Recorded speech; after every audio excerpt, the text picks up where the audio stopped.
గారు చాలాసేపటి నుంచి వెయిట్ చేస్తారు. సుమిత్ర గారు ఉండండి. మృత్యుంజయ గారు ఒక్క నిమిషం. 87 ఫిగర్ ఎంత? మృత్యుంజయ గారు 87 గెలిచారు.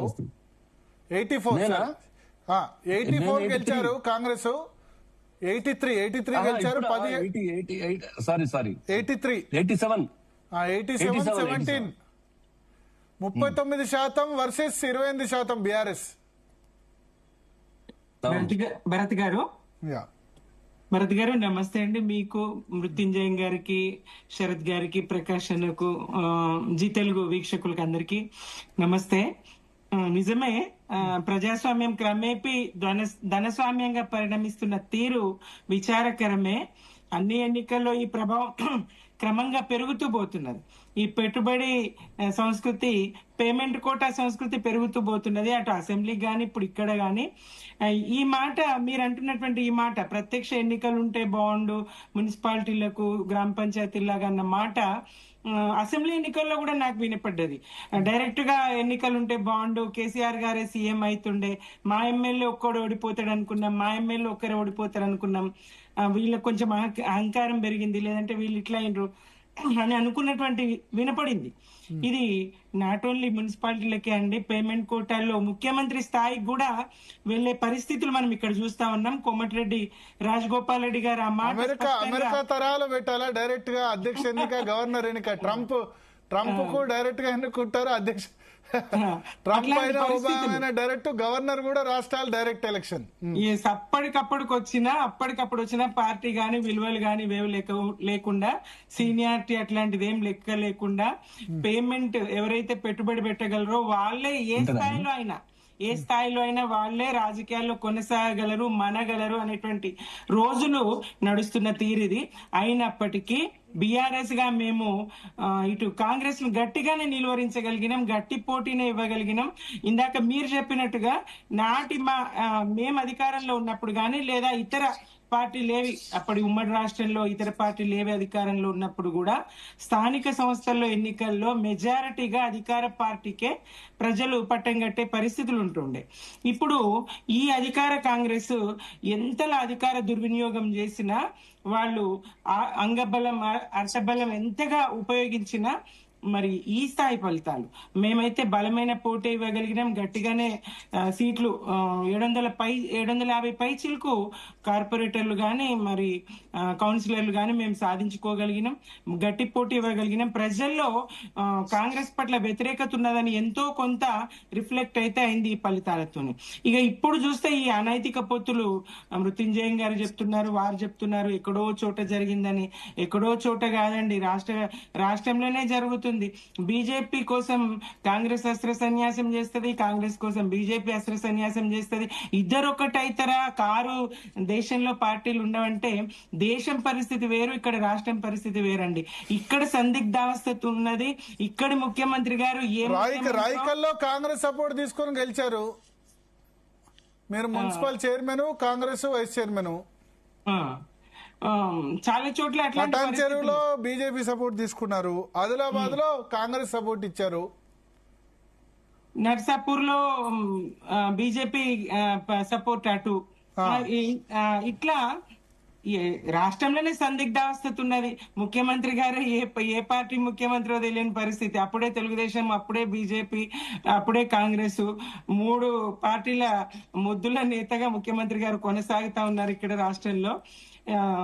మా వరకైతే మేము గట్టి పోటీ ఇవ్వగలిగినాం. కాంగ్రెస్ ఎంత ప్రయత్నం చేసినా, ఏ రకంగా చేసినా. ఇక బండి సంజయ్ గారు అంటారు సాధించినాం. ఆ ఒక్క సీటు సాధించి వీళ్ళకి 8 మంది ఎంపీలు ఉంటే, 8 మంది ఎమ్మెల్యేలు ఉంటే సాధించింది ఎంత, పోగొట్టుకున్నది ఎంత? సరే, క్రమేపీ బలపడ్డారు అంటే బలపడ్డట్టు కూడా స్పష్టంగా కనిపిస్తలేదు.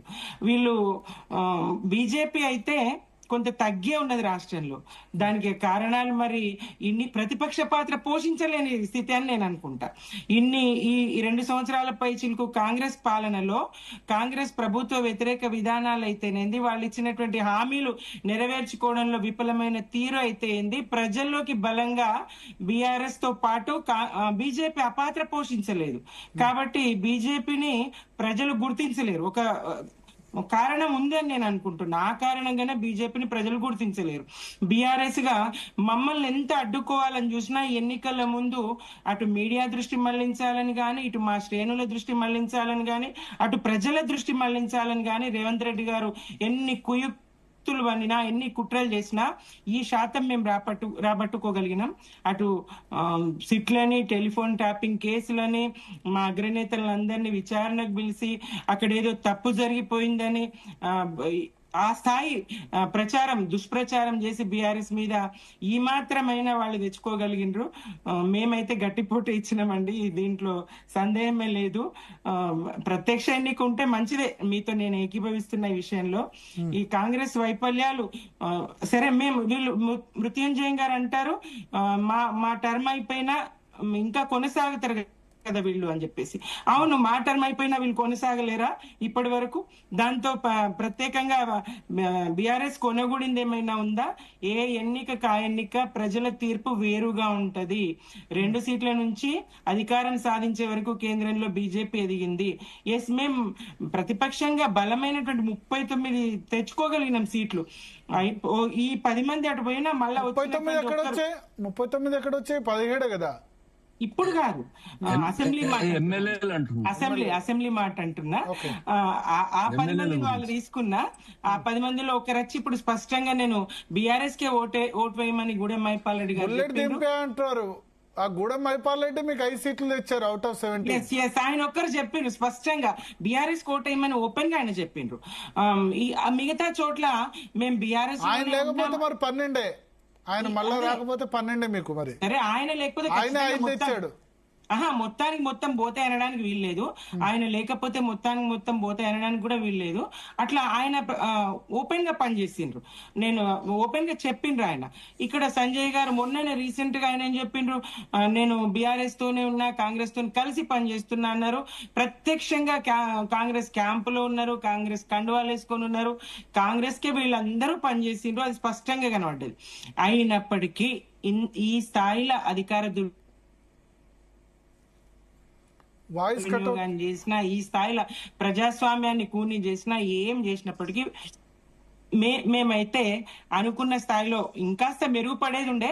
కానీ మా దృష్టి మళ్లించే ప్రయత్నం చేసి మా క్యాడర్ ని, మా సోషల్ మీడియాని కానీ ఇతరత్ర అంతా దృష్టి మళ్లించే ప్రయత్నం రేవంత్ రెడ్డి గారు చేసిండ్రు. ఆ విషయంలో కొంత మేరకు ఆయన సఫలమైననే చెప్పొచ్చు అండి. సఫలమైన భరత్ గారు వినపడుతుందా? సఫలమైనారైతే దృష్టి మళ్లించే ప్రయత్నంలో కుట్రలు, కుయుక్తులు, ఆ ప్రయత్నంలో కొంత సక్సెస్ చేస్తారు. అధికారంలో మీరు చేయలేదే గానీ మీరు గెలవాలని చూస్తారు. ఏంది, వాళ్ళు గెలవాలని వాళ్ళు చూస్తారు.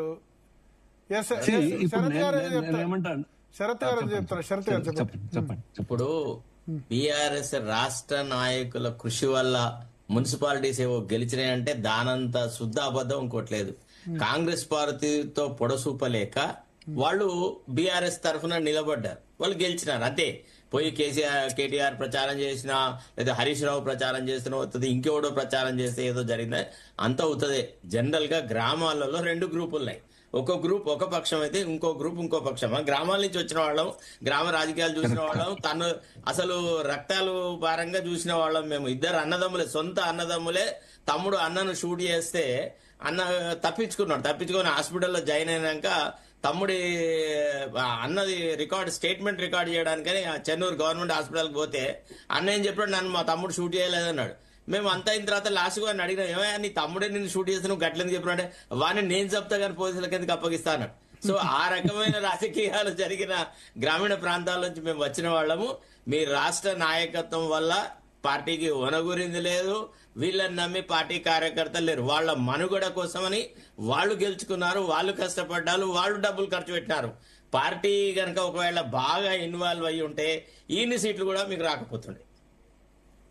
ఇప్పుడు ఏది బీఆర్ఎస్ రాష్ట్ర నాయకత్వం ఇన్వాల్వ్ అయి ఉంటే రాదు, అంత కూడా రాకపోతుండే భరత్ గారు. ఎందుకంటే ఇంకా కూడా కేసీఆర్ కుటుంబంలో ఉన్న నాయకుల మీద ప్రజలలో ఇంకా చాలా చాలా వ్యతిరేకత ఉంది. వీళ్ళు ఒకటి ఏంటంటే కాంగ్రెస్ లోకి బీఆర్ఎస్ వాళ్ళు పోయినారు. చాలా మంది ఇసుక దొంగలు, కాంట్రాక్టర్, మా గోదావరి ప్రాంతాల్లో కూడా అంత ఇసుక, ఇంకా వేరే ఇంకోటంటూ ఏది లేదు, కాంట్రాక్టులు, ఈ వ్యవహారాలు చేసే వాళ్ళందరూ బీఆర్ఎస్ లో కూడా వాళ్ళ బిజినెస్లు మంచిగా నడిచినాయి. ఇప్పుడు సడన్ గా పార్టీ ప్రభుత్వంలో లేదు కాబట్టి వాళ్ళకి వేరే గతి లేక వాళ్ళు ఏం చేసినారు, కాంగ్రెస్ ఎమ్మెల్యేల దగ్గరికి వచ్చినారు, వీళ్ళతో చేరినారు. కాంగ్రెస్ ఎమ్మెల్యేలు కూడా ఏం చేసినారు, చాలా మంది బీఆర్ఎస్ వాళ్లను కాంగ్రెస్ లో చేర్చుకొని రాజకీయాలు చేయడానికి ట్రై చేసినారు. సో వీళ్ళ వ్యతిరేక వర్గం ఏం చేస్తున్నారు, ఆటోమేటిక్ గా బీఆర్ఎస్ కి వచ్చినారు. చాలా మంది కాంగ్రెస్ వాళ్ళు ఈసారి బీఆర్ఎస్ కు పనిచేస్తున్నారు. ఈ బీఆర్ఎస్ వాళ్ళు చేసినటువంటి ఈ పార్టీ ఫిరాయింపులను దృష్టిలో పెట్టుకొని.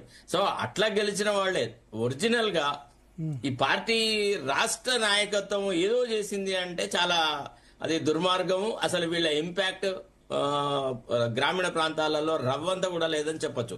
సరేగా హరీష్ రావు కొన్ని తన ఓన్ జిల్లాలో పట్టు నిలుపుకున్నాడు, అట్లా కొంతమంది చేసినారు అంటే ఒప్పుకోవచ్చు. కానీ మిగతా రకాలుగా మాత్రం ఇక్కడ గెలిచిన వాళ్ళు ఎవరైతే బీఆర్ఎస్ లో ఎవరైతే గెలిచినారో వాళ్ళందరూ కాంగ్రెస్ మీద ఉన్న వ్యతిరేకతతో బీఆర్ఎస్ ను కౌగలించుకున్నారే తప్ప బీఆర్ఎస్ ఐడియాలజీతోనో లేకపోతే ఇంకా దేనితోనో ముడిపడి ఉన్నాళ్ళని నేనైతే అనుకోవట్లేదు.